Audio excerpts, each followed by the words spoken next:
Estamos de vuelta en estudio y ahora en entrevista con Lorena Wolfer. Lorena, muchísimas gracias por estar aquí. Muchísimas gracias por la invitación, Ricardo. La creadora de esto que acabamos de ver. Escuchamos las historias propias de estas personas, pero son muchísimas más. Hablamos con quienes curaron las historias, con quienes las construyeron. Y pues llegó el momento de preguntarle a quien inventó este proyecto, de dónde nació, cómo viene, cómo lo hiciste, cómo lo concebiste, cómo lo ejecutaste. Pues mira, yo empecé a trabajar con los testimonios de las personas hace muchos años, cuando hice un proyecto en un refugio para mujeres.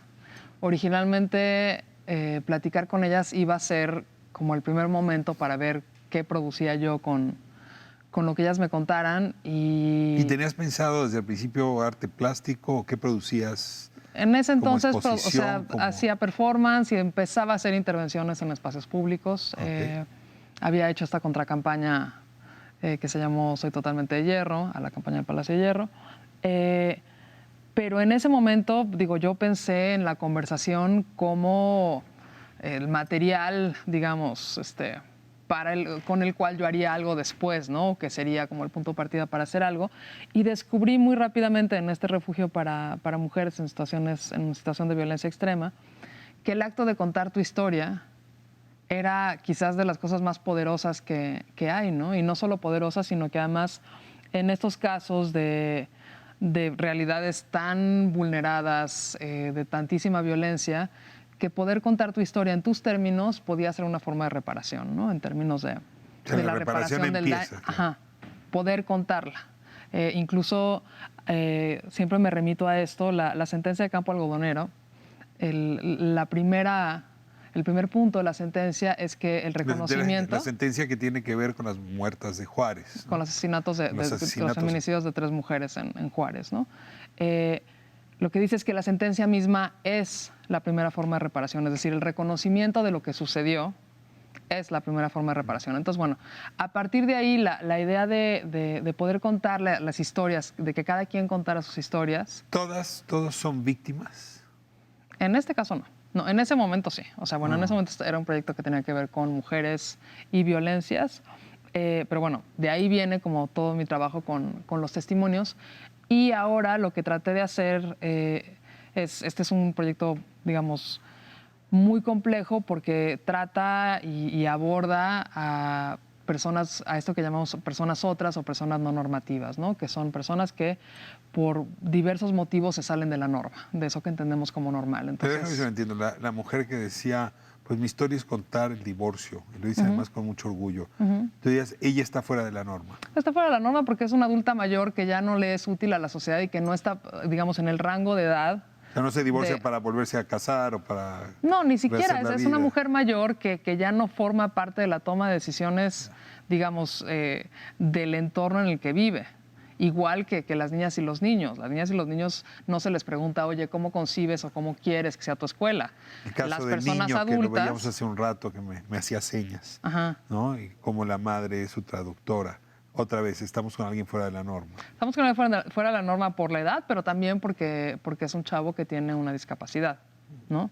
Entonces, esta digamos, categoría, que de alguna manera es una especie de paraguas para agrupar a muchas comunidades, las agrupa porque de alguna manera comparten la discriminación, vivir discriminación y vivir violencia. O sea, ese es el común denominador de historias propias, la discriminación. El común denominador de los cuerpos no normativos es que como están fuera de la norma hay una recriminación constante, un señalamiento social. ¿Y en estos testimonios tú rescatas la vivencia, la experiencia de esa discriminación? En algunos sí, en algunos no. Cada quien elige. O sea, la pregunta es, ¿qué me quieres contar de tu historia? ¿No? O sea, cuéntame tú tu historia en tus términos. Y entonces esta señora puede decir, para mí mi historia, o sea, el momento... digamos, cúspide, climático, es el divorcio de mi marido, ¿no? Y alguien más te puede decir, mi momento, o un momento fundamental de mi vida fue salir del closet como mujer trans, ¿no? Sí. O salir de la cárcel, como el caso de Kenia. O salir de la cárcel, o alguien más te puede decir, o sea, no hay un momento cúspide, mi vida es miserable de principio a fin, como es el caso, por ejemplo, de un testimonio de un chavo que perdió las piernas tratando de subirse a la bestia. Termina como parte de la banda de chavos que están afuera del Metro Juárez y primero alguien le regala una silla de ruedas, se queda dormido una noche, le roban la silla de ruedas. Esta es su historia tal cual la narra él. Alguien después le regala unas muletas y la noche anterior a que levantamos el testimonio, la novia se había enojado y le había roto las muletas a golpes, ¿no? Entonces, pues sí, esa es la historia de él, ¿no? Ahora, esas conversaciones podrían haberse quedado en una grabación, en un video, que de hecho están muchos de los testimonios en esta colección de videos que vimos pasar, pero tú decides transformarlas, o sea, darles corporeidad, digamos, darles una expresión plástica. Cuéntame ese siguiente paso, ¿cómo ocurre? Pues mira, en este caso de historias propias en Tlatelolco hay como 3 formas de darle cuerpo a las historias. Una son las historias narradas y tal cual, transformadas en pues, párrafos cortos que puedan ser como detonadores o pequeños momentos, estos momentos cúspide de pronto que se mencionan tal cual transcritos, que en otras ocasiones he transformado y que en Tlatelolco también vamos a transformar eventualmente en carteles que vamos a pegar en la calle.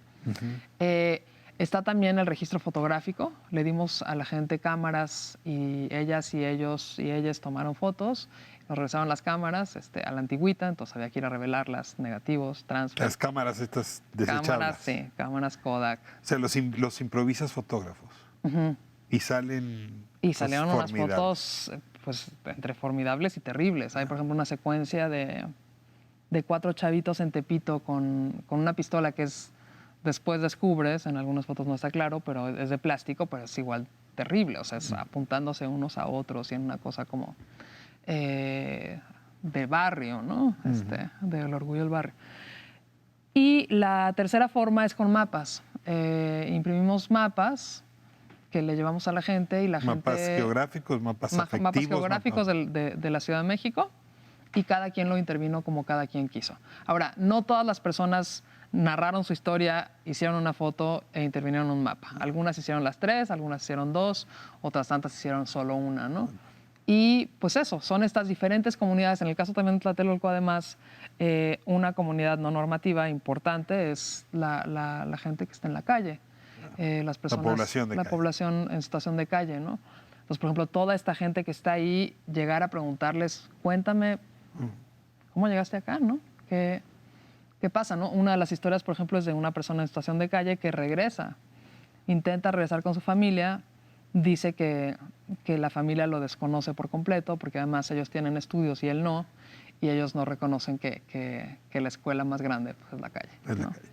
Déjame irme a corte, vamos a escuchar a Armando Rosas, nos va a tocar un poco de rock y de blues, y volvemos para hablar de historias propias y de este premio que te acaban de dar.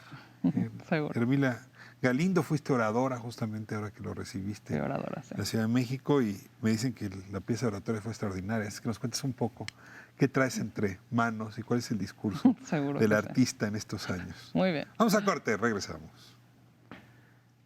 Calle 11, hoy con Lorena Wolfer. De veras que es un honor contar con tu presencia aquí, Lorena. Muchísimas gracias. Cerremos con historias propias. Está en el Centro Cultural Universitario Tlatelolco. ¿Hasta cuándo va a estar? ¿Por qué vale la pena ir? Si yo tengo una historia propia, ¿qué hago con ella? La exposición en Tlatelolco va a estar hasta el 28 de julio. Hay este componente callejero de las historias que vamos a imprimir en carteles y que vamos a pegar en Tlatelolco y las colonias en Guerrero, en Tepito. ¿Pero qué carteles estilo venga la fiesta? O... Sí, pero en vez de tener eso van a tener pues, estas historias, estas historias narradas, ¿no? Es decir, en palabras. Vale la pena ir porque implica conocer todo esto que no se ve, las historias que no se cuentan, conocer a las personas que no cuentan, ¿no? Todas estas poblaciones que de alguna manera están siempre marginadas, que no forman parte como de esta gran narrativa de la ciudad, incluso en las narrativas progresistas que tenemos de la ciudad. O sea, no usan las ecobicis, no se suben a los patines, ¿no? Es toda esta gente que está en otra parte a la que le pasan otras cosas y que nos está contando quiénes son y que además nos lo está contando como quiere, con sus palabras, con sus imágenes, con su mapa de la ciudad. ¿De dónde tu interés por los límites, por lo liminal, por lo que está en los márgenes, por lo que no se ve, por lo que no tiene voz? Pues no sé, pero ha sido una constante desde siempre. Digo, empecé haciendo performance, que era claramente un posicionamiento marginal y... Pero es dolor, es angustia, es Pues, empatía. creo que tiene que ver con nociones como de justicia, como de eso, como de qué miramos, quién mira a quién, de reconocer. Digo, por ejemplo, hacer performance y trabajar con el cuerpo sí a mí me llevó a entender que todo es representación y que hay juegos de poder que cruzan y determinan todas las relaciones. O sea, nuestra conversación ahorita está colmada de una serie de acuerdos en donde hay muchos poderes que se cruzan ¿Qué y que te da tienen más lugar. miedo, el poder o el micropoder? No sé, o sea, no creo que me atrevería a hacer. Digo, creo que depende cuál poder y cuál micropoder, ¿no? En cualquier Estamos muy caso, acostumbrados a hablar de política en términos muy amplios, de sí. poder. Y este micropoder, que estás diciendo, ¿no? En una conversación, yo conduzco, yo tengo el poder, tú exacto. respondes, eres entrevistada, ¿no? En la familia, en las relaciones, lo vemos menos. Y siento que en historias propias está bien contado, está bien narrado el micropoder. Pues que a mí digamos, parte creo que de mi obsesión tiene que ver con aplanar territorio siempre, con encontrar esos poderes y tratar de establecer relaciones horizontales en todo momento para no participar de estos procesos de violencia y de discriminación, que son además tan terribles en México, ¿no? A ti, a Marcelina Bautista y otras mujeres les dieron el Hermila Galindo hace un par de semanas. Y tú diste un discurso muy potente. ¿Nos podrías contar un poco cuál es el argumento principal que diste cuando recibiste el premio? Pues mira, este es un premio que me dan básicamente por mi trabajo con las mujeres, a favor de los derechos de las mujeres y en contra de las violencias. Entonces es un premio, bueno, una medalla que trae pues un sabor como agridulce, ¿no? Si bien, por supuesto, que el reconocimiento es siempre bienvenido y halagador, también es un recordatorio de por qué hago ese trabajo. Y hago ese trabajo porque vivimos en este país de muerte, ¿no? En este país en donde a las mujeres y a otros cuerpos no normativos nos matan a diario, ¿no? Y entonces recibirlo era de alguna manera, no sé, conllevaba como una responsabilidad de decir dónde estamos por lo pronto dónde estoy parada yo y dónde estoy parada yo con las mías, ¿no? Porque además el trabajo con las comunidades de mujeres siempre es un trabajo para mí en conjunto, con otras. No se vive en solitario. No soy en solitario y a mí tampoco me interesa vivirlo en solitario. Parte por ejemplo, de por qué hago el trabajo que hago ahora y que no produzco arte, entendido en el sentido como más tradicional, tiene que ver, entre otras cosas, con desbancar estas nociones de la artista, estas como El propio figuras. performance, el que sea efímero, es una manera de luchar contra...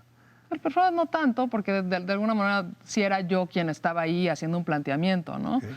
En los proyectos que hago ahora, básicamente son plataformas para las voces de muchas y de muchos. En esas voces a veces está la mía y a veces no. A veces solo hay como procesos de facilitación y de mediación, ¿no? Y bueno, entonces para recibir la medalla nos pidieron a nosotras dos que habláramos. Y a mí me pareció fundamental decir, de cara a lo que está pasando, porque esto que está pasando no solo no mejora, sino que empeora. ¿A qué te refieres? Monumentalmente. ¿A la violencia que estamos me refiero a la viviendo? violencia contra las mujeres. No mejora. Los feminicidios.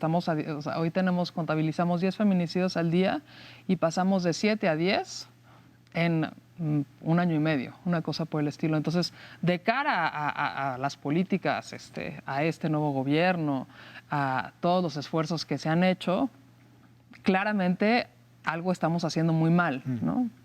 Y lo que dije en mi intervención fue, no nos vamos a ir, no nos vamos a callar y no vamos a dejar de señalar cada acto de corrupción, cada silencio cómplice, cada acto de simulación, y no vamos a estar tranquilas, no vamos a dejar de trabajar hasta que nuestras niñas puedan caminar por la calle, ¿no? O sea, para quienes tenemos hijas, vivir en esta ciudad se ha convertido en algo bien complicado, ¿no? ¿Qué haces con una hija adolescente? ¿Cómo pueden ser sus tránsitos sabiendo que recogen niñas y adolescentes en todos los barrios de la ciudad a todas horas, de todas las clases socioeconómicas? Una pregunta al artista, y deja que sea la última. ¿Cómo se podría vivir esta época, ser artista y no atender a esta temática? Yo creo que yo no puedo, por lo pronto. Y justo empezaba mi discurso de aceptación diciendo eso, diciendo hace 20 años, cuando yo empecé a trabajar en el campo de los derechos de las mujeres, para mí ya no era opcional hablar de otra cosa, ¿no? No era una elección, no era que como artista dijera, claro, ¿qué hacemos? ¿Pintamos palmeras o hablamos de derechos de las mujeres? Ya no era opcional entonces, ahora menos. O sea, ahora menos que nunca. Es terrible esto que nos pasa, es terrible esto que nos sigue pasando y requerimos de un cambio absoluto, cultural. Pues eres artífice de ese cambio. La verdad es que sí recomiendo mucho, mucho ver esta exposición y seguir tu trabajo. Lorena, no sabes cuánto te agradezco. Muchísimas Tenerte gracias, aquí en Ricardo. la calle, en Calle 11. Gracias. Nos vamos a estar Armando Rosas de nuevo para despedir esta noche de miércoles. El ombligo del mundo, mire que tanto ve el ombligo, sí es un problema.